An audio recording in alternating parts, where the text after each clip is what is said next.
Jemaat yang dikasihi Tuhan, selamat malam, Shalom. Majelis dan Jemaat GPIB Hosana Tanjung Uban mengucapkan selamat datang dalam ibadah keluarga Rabu 3 Februari 2021 melalui media video streaming GPIB Hosana Tanjung Uban. Bagi jemaat yang ingin mendapatkan tata ibadah, dapat mengunduhnya di deskripsi siaran ini.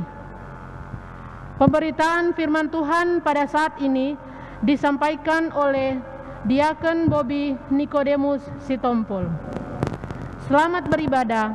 Kiranya ibadah yang kita lakukan saat ini berkenan di hadapan Tuhan dan kita diberkati olehnya. Jemaat Tuhan, marilah berdiri. Kita memuji Tuhan dari Gita Bakti 12 bait 1 dan 2.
Jemaat Tuhan, mari kita berdoa. Ya Tuhan, kami bersyukur sebab Engkau selalu turut campur tangan dalam seluruh bidang kehidupan kami, sehingga kami dapat menjalaninya dengan penuh tanggung jawab. Kami sungguh bersyukur kepadamu Tuhan, karena saat ini kami pun juga ada dalam tanggung jawab untuk mau berbakti dan beribadah padamu bersama keluarga kami. Pimpin dan sertailah kami dalam ibadah ini, sehingga berkenan kepadamu. Dalam nama Tuhan Yesus kami berdoa. Amin. Jemaat Tuhan, kita akan membaca litani pujian. Malam hari ini terambil dari Mazmur 66, ayat 5 sampai dengan 6. Kita akan membacanya secara berbalasan. Nyanyian syukur karena orang Israel tertolong. Pergilah dan lihatlah pekerjaan-pekerjaan Allah. Ia dahsyat dalam perbuatannya terhadap manusia. Ia mengubah laut menjadi tanah kering, dan orang-orang itu berjalan kaki menyeberangi sungai. Oleh sebab itu kita bersukacita karena Dia yang memerintah dengan perkasa untuk selama-lamanya, yang matanya mengawasi bangsa-bangsa. Pemberontak-pemberontak tidak dapat meninggikan diri. Jemaat dipersilakan duduk.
masuk dalam pemberitaan firman Tuhan.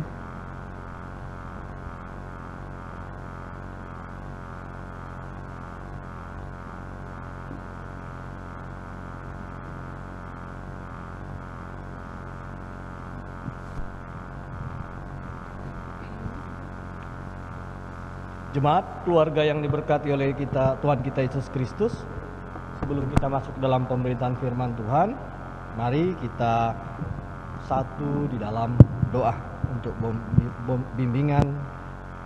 bimbingan daripada Roh Kudus. Kita berdoa.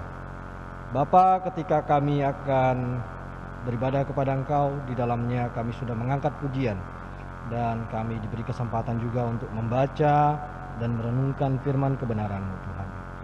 Urapi kami dengan kuasa Roh Kudus-Mu, Tuhan, sehingga kami dimampukan untuk mengerti dan memahami firman kebenaran-Mu. Dalam nama Yesus Kristus, kami sudah siap untuk membacanya. Amin. Mari Bapak Ibu terkasih, jemaat keluarga yang berkati Tuhan, saya undang kita berdiri. Kita membaca dari kitab Perjanjian Lama, yaitu kitab Amsal pasal 20. Amsal pasal 20 ayat 4 hingga ayat yang kelima. Begini firman Tuhan. Pada musim dingin si pemalas tidak membajak. Jikalau ia mencari pada musim menuai, maka tidak ada apa-apa. Rancangan di dalam hati manusia itu seperti air yang dalam, tetapi orang yang pandai tahu menimbanya. Demikian pembacaan firman Tuhan. Terpujilah Yesus Kristus. Haleluya.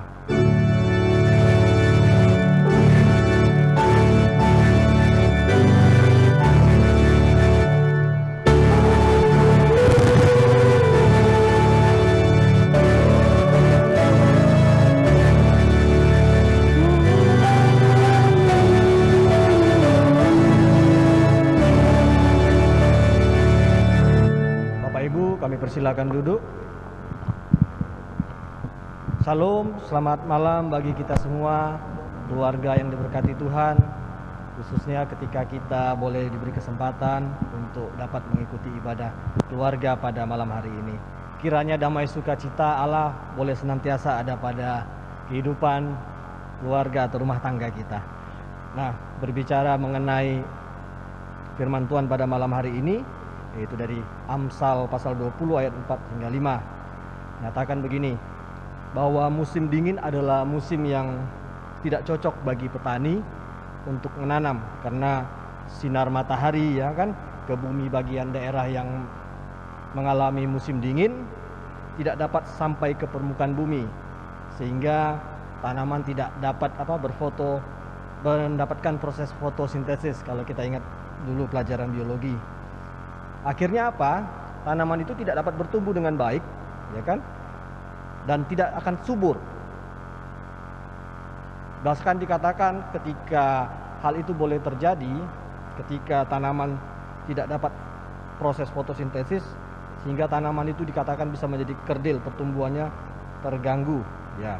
Nah, tetapi begitu juga ketika ditanam pada musim-musim yang layak ditanam, dan ketika tanaman itu dia bertumbuh dewasa dan memasuki pada musim dingin, pertumbuhannya juga tidak baik, karena pada saat musim dingin itu kelembapan pada struktur tanah dan hawa, sehingga menyebabkan tanaman yang sudah tumbuh dewasa atau tanaman yang siap berbuah atau dipanen juga akan mengalami hal yang sama, yaitu penyakit karena hama.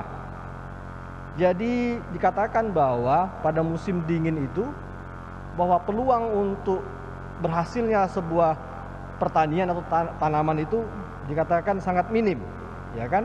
Bisa dikatakan bahwa gagal panen bagi petani. Nah, apalagi kalau musim berkepanjangan, ya, tentu hal ini sangat tidak menguntungkan sebagian besar petani, ya. Tetapi mungkin seiring perkembangan zaman, ya tentu ada teknologi, petani sudah modern, petani sudah banyak ilmu pengetahuan, jadi mereka mencari alternatif walaupun di saat musim dingin, tapi ada tanaman-tanaman tertentu yang dapat diupayakan atau ditanam dan bisa juga menghasilkan. Tentu hal ini untuk menunjang kehidupan, sehingga tidak ada musim-musim yang tidak bisa diolah sebenarnya begitu. Nah, pada bacaan kita di Amsal pasal 4 ini juga mengatakan demikian. Pada musim dingin si pemalas tidak membajak.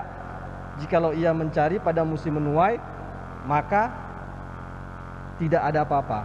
Amsal menggambarkan bahwa orang malas tidak akan membajak atau mengolah atau menanam pada musim dingin, karena mereka tahu bahwa musim itu tidak menguntungkan bagi mereka, karena peluang untuk gagal panen itu besar.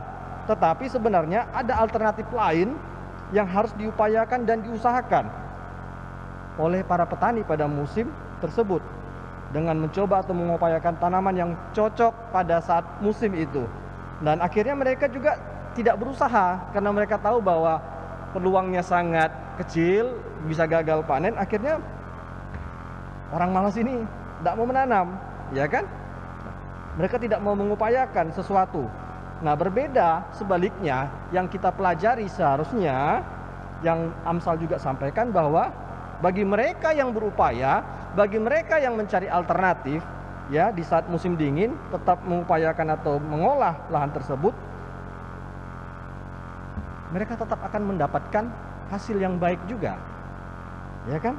Karena tidak pada umumnya petani memikirkan bahwa mereka tidak menanam pada musim dingin, tapi mereka mencoba alternatif. Nah, mereka tetap akan memperoleh panen atas apa yang mereka tanam, dan tentu untuk menunjang kehidupan mereka di sepanjang musim.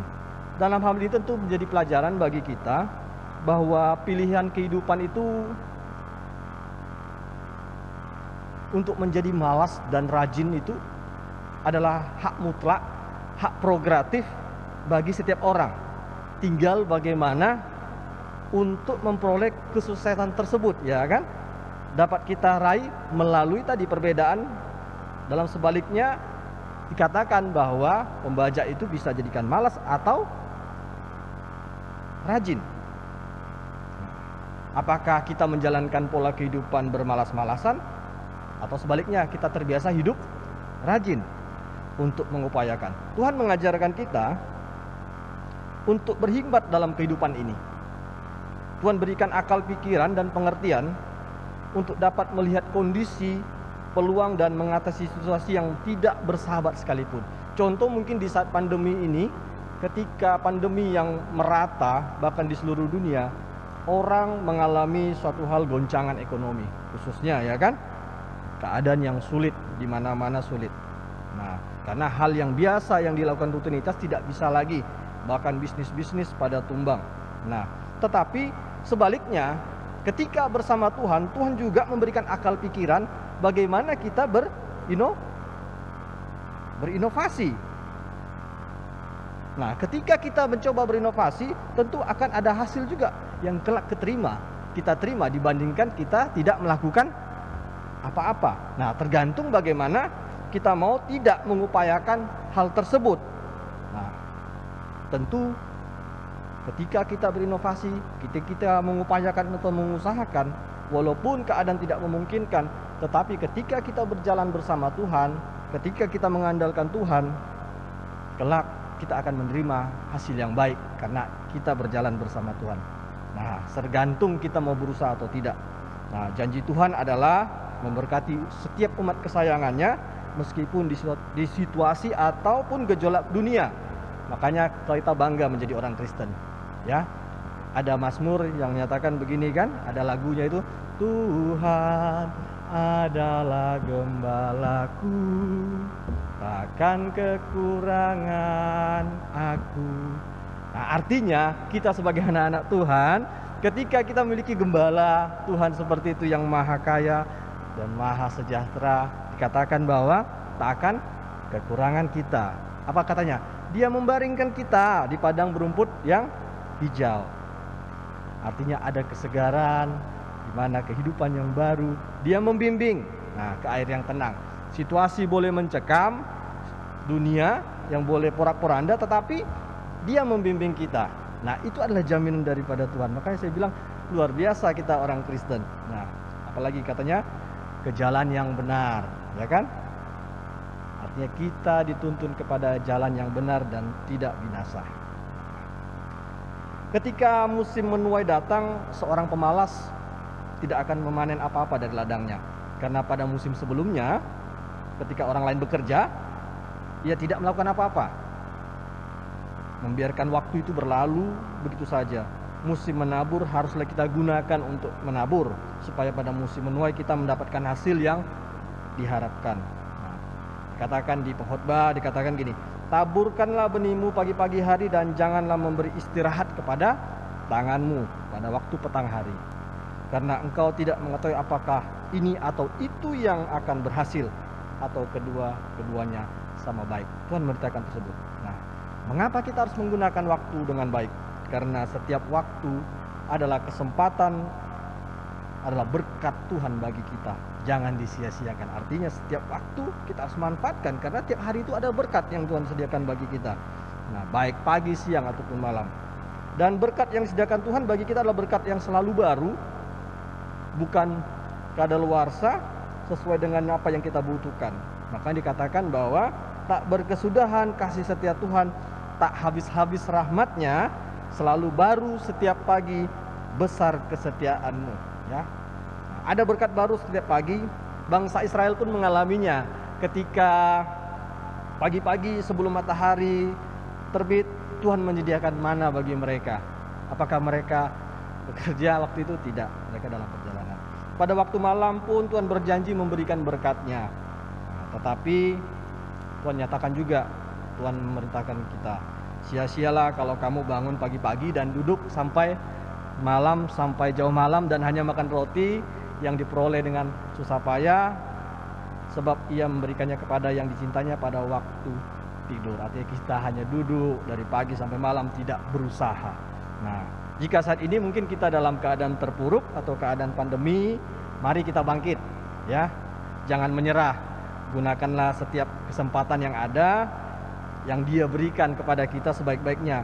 Jangan sampai kita tertinggal oleh waktu sehingga akhirnya kita bisa meratap, kita hanya bisa merenungi atau menyesali diri. Tapi perlu diingatkan, kita punya Tuhan yang mampu merubah keadaan dengan cara ajaib. Itulah kehebatan Tuhan, mampu merubah dalam keadaan apapun menjadi kebaikan, tergantung mau berusaha apa tidak. Makanya dikatakan begini, Tuhan pasti sudah memberkati sesuai dengan janjinya dari nenek moyang kita ke bangsa kita sampai kepada kita. Tetapi bagaimana Dia menyalurkan berkat itu, tentu ada usaha daripada manusia. Tapi bagaimana kalau manusia itu tidak berusaha? Tuhan pun bingung bagaimana memberikan berkat itu. Nah, lalu apa kata Alkitab bagi mereka yang tentang orang malas? Jelas katanya bahwa orang malas tidak akan mencapai tujuannya. Yang kedua, pemalas adalah orang bodoh yang tidak membuat persiapan untuk masa depannya. Begitu ketika membajak tadi, ya, dianggap itu bahwa musim yang tidak menguntungkan, tetapi bagi sebagian orang memiliki inovasi alternatif lain untuk membajak, sehingga ketika yang bermalas ini tidak memperoleh hasil, tetapi mereka ini tetap memperoleh hasil. Artinya apa? Tuhan memberikan hikmat. Nah, kemudian pemalas dikatakan suka menunda-nunda. Nah, ada juga katakan juga bahwa Alkitab mengatakan di kitab Amsal gitu, pemalas itu banyak alasannya sehingga dia tidak mau melakukannya. Nah, bagaimana dengan ayat yang kelima? Ayat kelima dikatakan, rancangan di dalam hati manusia itu seperti air yang dalam, tetapi orang yang pandai tahu menimbanya. Rancangan dalam hati manusia itu seperti air yang dalam, tetapi orang yang berpengertian akan menimbanya. Artinya apa? Tuhan memberikan akal pikiran kepada manusia yang namanya hasrat, namanya keinginan, namanya rancangan-rancangan yang luas, yang tidak terbatas. Dan istimewanya Tuhan juga memberikan karunia-karunia kepada setiap orang, keahlian, talenta, kemampuan, bahkan keterampilan, sehingga manusia dapat mengusahakan atau mengupayakan yang menjadi keinginan tadi yang terbatas tadi, yang dikatakan dalam seperti air. Nah, makanya firman Tuhan katakan bahwa rancangan sama seperti air yang dalam. Dan tentunya Tuhan berikan kita ini untuk mengupayakan, tetapi ketika kita mengolah atau mengupayakannya, kita diminta Tuhan juga untuk bijak, ya, untuk memakai hikmat Tuhan. Keinginan dan hasrat adalah dasar manusia untuk berusaha dan baik adanya, tetapi tidaknya semuanya baik. Artinya keinginan itu adalah hasrat yang Tuhan berikan percuma kepada kita untuk berinovasi, untuk berpikir jauh, yang artinya menopang untuk kebaikan manusia. Tetapi tidak semua juga hasrat keinginan manusia itu baik, kan? Nah, tinggal bagaimana akal pengertian kita untuk memperoleh hikmat Tuhan, mana yang baik, mana yang tidak. Sehingga ketika kita menggali, ya, ketika kita menimba air itu, yang namanya rancangan tersebut benar dengan baik akan menunjang kehidupan kita untuk yang lebih baik. Atau sebaliknya, malah yang kita timba ini ketika kita tidak menggunakan hikmat Tuhan, malah bisa sebaliknya membuat kita menjadi binasa. Nah, tentunya Tuhan ingin kita mengupayakan dan berusaha, Tuhan ingin kita memperoleh kesejahteraan, tentunya untuk menggali lagi lebih dalam potensi yang kita miliki, ya, dengan mengandalkan hikmat daripada Tuhan. Nah, bagaimana untuk menjadi renungan kita bahwa kehidupan Kristenan, ya, harus seimbang. Kenapa saya bilang kata harus seimbang? Karena banyak orang fokus, ya, pada akhir-akhir ini kehidupan orang itu banyak orang fokus atas rancangan dan hasrat pribadi, ya, tetapi selalu menomorduakan Tuhan. Ya, alasan karena kebutuhan, alasan karena situasi dan kondisi. Sehingga apa terjadi? Banyak orang kerja keras dari pagi, siang sampai malam, ya, sampai lupa dengan keluarga. Banyak orang kerja keras dari pagi, siang sampai malam, sampai lupa momen-momen terbaik bersama keluarga dan orang yang kita kasihi. Banyak orang kerja pagi, siang, waktu malam, hanya begitu. Waktu hanya terbuang sia-sia hanya untuk bekerja dan bekerja. Nah, banyak juga orang yang hebat, orang yang pintar, tapi hanya berguna untuk dirinya sendiri dan tidak menjadi berkat bagi sesama dan terlebih bagi Tuhan. Karena hidup fokusnya pada rancangan diri sendiri dan hidupnya hanya fokus kepada kerja dan kerja. Hello, kita orang Kristen sudah keluar dari perbudakan. Orang Kristen dulu, orang Israel dulu keluar dari perbudakan dan dia menjadi hamba yang merdeka. Jangan sampai pekerjaan itu menjadi budak, kita dibudaki oleh pekerjaan karena kita hamba yang merdeka. Karena sejatinya kita harus tahu bahwa apa akhir daripada kehidupan orang Kristen ini? Apakah Tuhan perkenankan kehidupan di Kristen ini, di dunia ini, hanya untuk menjalankan kehidupan ritual? Ketika kita memiliki ini, memiliki itu, kita beranak pinak, kita memiliki keturunan? Tidak. Tetapi ini di dunia ini hanya sementara yang Tuhan inginkan kita. Kita hanya melalui proses. Dan hasil yang kita kerja begitu, itu tidak kekal. Tetapi ada nanti waktunya yang diberikan kekal. Tentu hal yang bukan duniawi.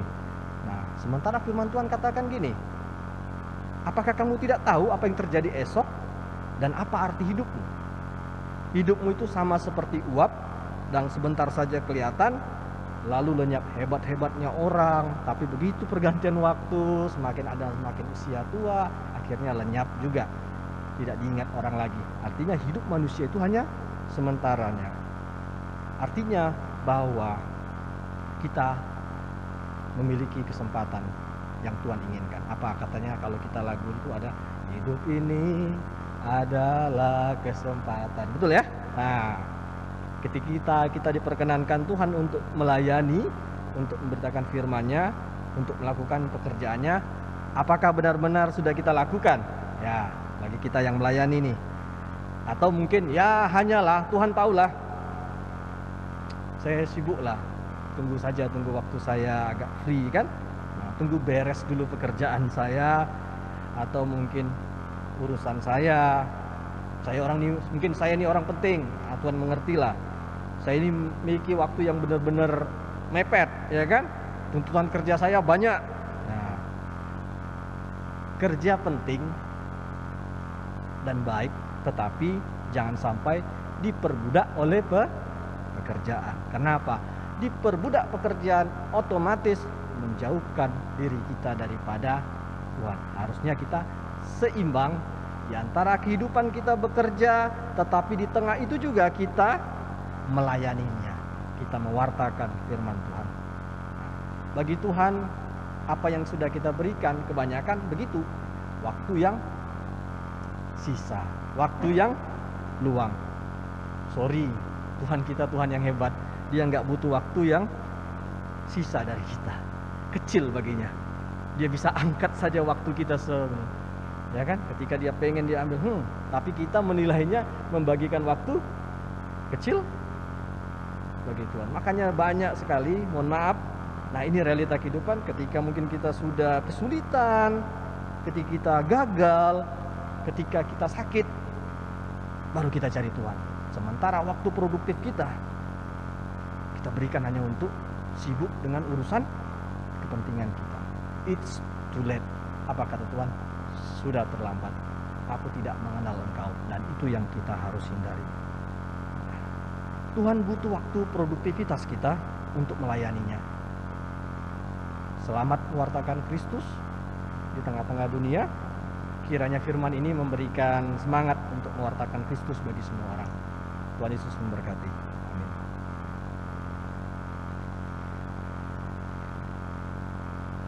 Mari, jemaat, kita respon firman Tuhan.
Keluarga yang diberkati Tuhan, tiba saatnya kita akan berdoa syafaat. Mari kita satukan hati, kita tenangkan pikiran, kita berkomunikasi kepada Tuhan dalam doa syafaat. Kita berdoa. Bapa, terima kasih buat firman-Mu yang sudah mengajar kami untuk menggali lebih dalam potensi dalam diri kami, untuk kami dapat melakukan, terlebih di saat kami harus benar-benar menjadi rajin, tidak menjadi malas. Kami dapat mengerti dan membaca peluang, terutama kami dapat mewartakan berita Injil keselamatan kepada setiap orang, karena sejatinya adalah itu yang Engkau hendaki dalam kehidupan kami. Firman ini mengingatkan kami semua untuk lebih lagi di saat situasi seperti dunia seperti ini, kami harus dapat melakukan yang terbaik, kami dapat berusaha sebaik, dan kami mau serahkan kepadamu. Ketika kami sudah berusaha, biarlah Engkau yang menentukan dan Engkau memberkati setiap usaha kami. Pada doa syafaat ini kami berdoa bagi pelayanan kami yang boleh kami lakukan pada malam hari ini Tuhan, bersama hamba, bersama liturgos, bersama juga kantoria, organis, tim multimedia, bahkan karyawan gereja yang ikut ambil bagian dalam terselenggaranya ibadah pada malam hari ini. Kiranya Tuhan memberkati pelayanan kami semua, dan kiranya di depan pekan ke depannya kami juga boleh melayani-Mu dengan setia Tuhan. Kami berdoa untuk pergumulan dalam bangsa negara kami, khususnya wabah virus COVID-19 di Tanjung Uban. Kami berdoa juga para tenaga medis atau pasien yang mungkin terinfeksi virus COVID, dan persatuan dan kerukunan umat beragama Indonesia serta kondisi perekonomian Indonesia. Kami serahkan kepadamu Tuhan pergumulan dan bangsa negara kami. Engkau berkati kota kami, tempat tinggal kami Tuhan. Kami juga berdoa untuk majelis sinode yang senantiasa Tuhan mau pakai untuk perpanjangan alat Tuhan. Biar Engkau berkati majelis sinode. Begitu juga panitia pengadaan kendaraan mobil gereja yang boleh bekerja untuk mengupayakan segala sesuatunya. Tuhan boleh berkati mereka yang ikut ambil bagian dalam pelayanan. Khususnya kami juga berdoa bagi jemaat-Mu yang dalam lemah tubuh. Saat ini kami berdoa untuk Ibu Pendeta kami yang dalam kelemahan tubuh. Tuhan Yesus berikan kesembuhan dan pemulihan, berkati bersama dengan keluarga dan juga dalam pelayanannya. Begitu juga dengan jemaat-jemaat-Mu yang dalam kelemahan tubuh, yang mungkin tidak bisa kami sebutkan satu persatu. Tuhan berkati mereka, Tuhan berikan pemulihan, Tuhan berikan kesembuhan, sehingga boleh bersuka cita, boleh bertemu lagi dan berkumpul bersama kami dalam kehidupan sehari-hari Tuhan. Terlebih Engkau memberikan semangat dan kekuatan ketika mereka bergumul dalam perjuangan penyakit. Kami berdoa bagi jemaat-Mu yang mungkin dalam saat ini dalam keadaan sulit. Tuhan Yesus boleh pulihkan ekonomi, Tuhan Yesus boleh angkat ekonomi mereka sehingga apa yang mereka upayakan boleh mendapatkan hasil. Bagi jemaat-Mu yang dalam keluarga yang dalam pergumulan persoalan, Tuhan boleh hadir, Tuhan boleh pulihkan keluarga tersebut sehingga nama Tuhan boleh dimuliakan. Kami begitu juga, kami sebagai orang tua, kami sebagai suami, kami sebagai istri, kami sebagai ayah, kami sebagai ibu, bahkan kami sebagai anak, kami sebagai cucu. Berkati kami Tuhan sehingga kami dapat melakukan peran kami masing-masing di tengah keluarga. Segala rancangan masa depan kami mau serahkan kepadamu Tuhan, dan Engkau berkati kami hari lepas hari. Inilah permohonan kami Yesus Kristus, kiranya Engkau boleh mendengarkan doa syafaat kami.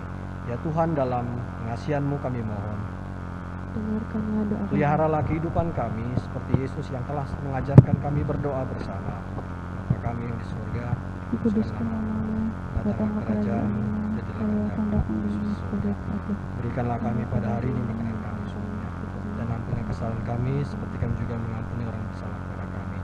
Dan jangan bawa kami dalam pencobaan, tetapi lepaskan kami daripada yang jahat.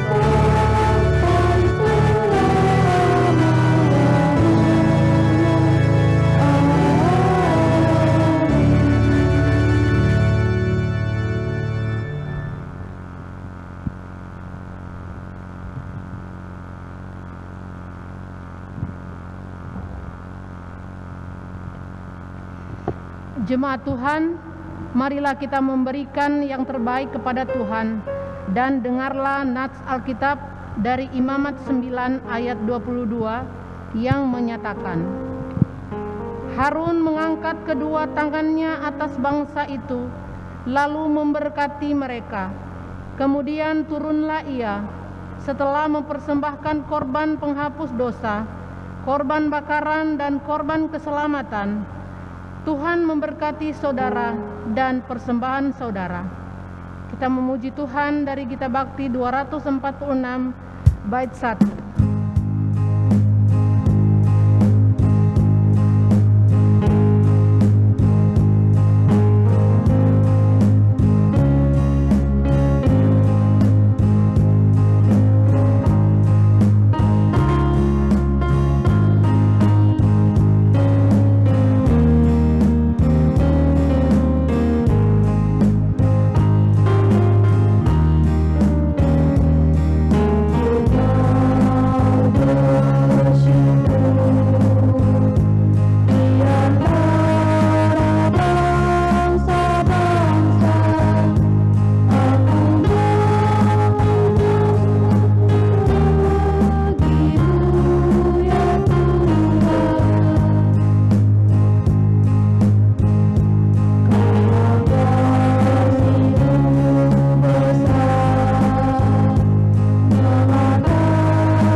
Jemaat Tuhan, marilah berdiri.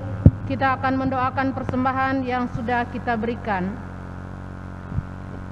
Tuhan Yesus, Engkau yang menganugerahkan kami karya, kerja, serta usaha yang kami jalani, sehingga hidup kami menghasilkan dan diberkati oleh-Mu.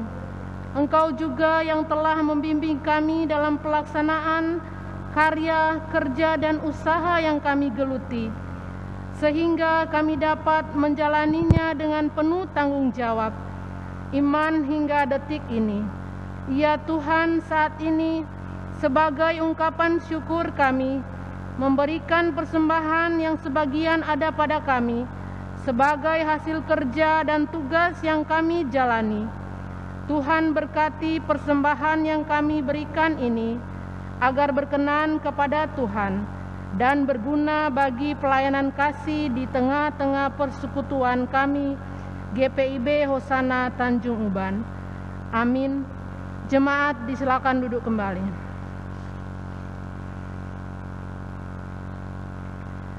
Jemaat yang dikasihi Tuhan, selamat malam, Shalom. Kami mohon kesediaannya untuk mendengarkan sejenak sariwarta ibadah keluarga Rabu 3 Februari 2021. Yang pertama, ucapan terima kasih. Segenap majelis dan jemaat mengucapkan terima kasih kepada pelayan firman pada malam hari ini, yaitu Diakon Bobby Nikodemus Sitompul. Kiranya Tuhan memberkati pelayanan yang sudah Bapak berikan bersama keluarga. Berikut kami juga mengucapkan terima kasih kepada pemain musik, kantoria, dan petugas multimedia yang bertugas pada ibadah malam hari ini. Kiranya Tuhan Yesus memberkati pelayanan kita bersama. Yang kedua, informasi ibadah. Diberitahukan kepada jemaat sekalian bahwa jadwal ibadah hari Minggu di Tanjung Uban tanggal 7 Februari 2021 waktu jam 9.00 WIB, jemaat yang mengikuti ibadah, jemaat sektor pelayanan 1, jemaat sektor pelayanan 3, dan jemaat simpatisan. Pukul 15.00 WIB, jemaat yang mengikuti ibadah, yaitu jemaat sektor pelayanan 2 dan jemaat sektor pelayanan 4. Yang ketiga, iuran diakonia dan aritmatea. Diberitahukan kepada seluruh jemaat bahwa akan dilaksanakan iuran wajib bagi seluruh warga sidi jemaat GPIB Hosana Tanjung Uban untuk mendukung program kerja anggaran atau PKA Komisi Diakonia Arimatea.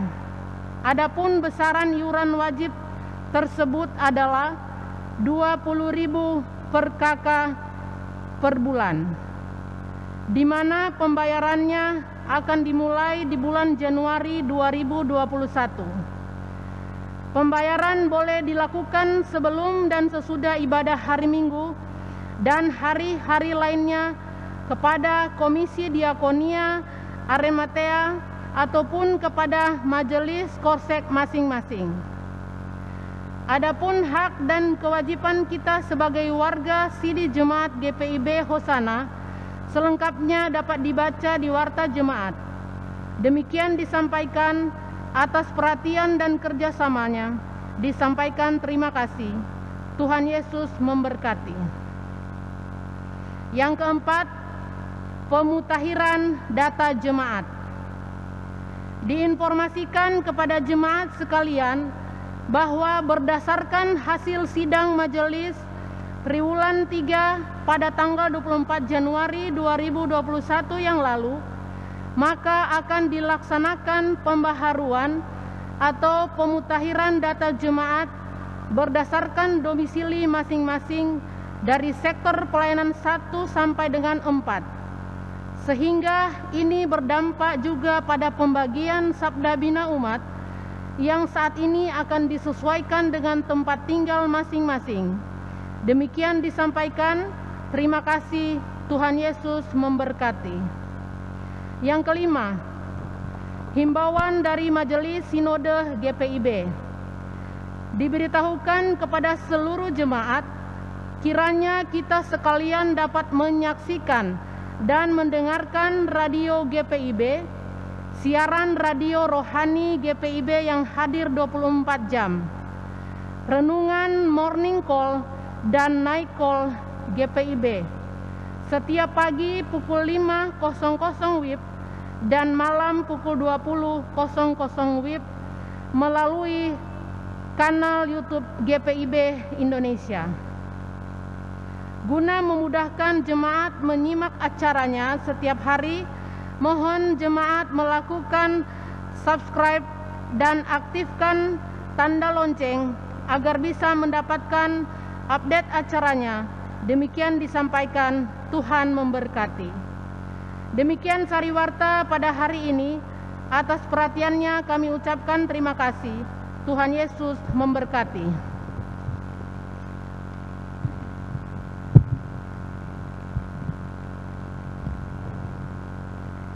Jemaat yang diberkati Tuhan, saya undang kita berdiri. Terimalah amanat pengutusan bahwa marilah hidup dengan sejahtera dan jadilah pelaku firman Tuhan di dalam tugas dan panggilanmu di tengah keluarga, gereja dan masyarakat dan bangsa.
Keluarga yang diberkati Tuhan, arahkanlah hati dan pikiran kita kepada Tuhan.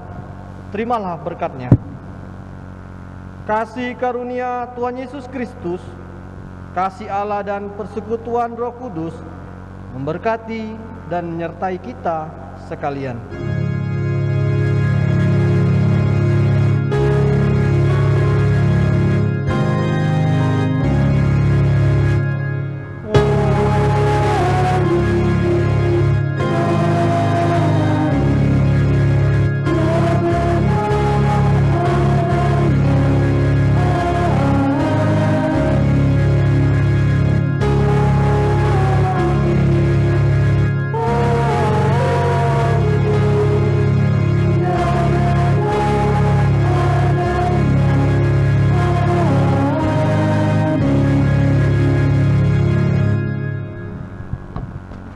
Bapak Ibu terkasih, ibadah kita telah selesai. Kiranya Tuhan Yesus memberkati kita bersama keluarga.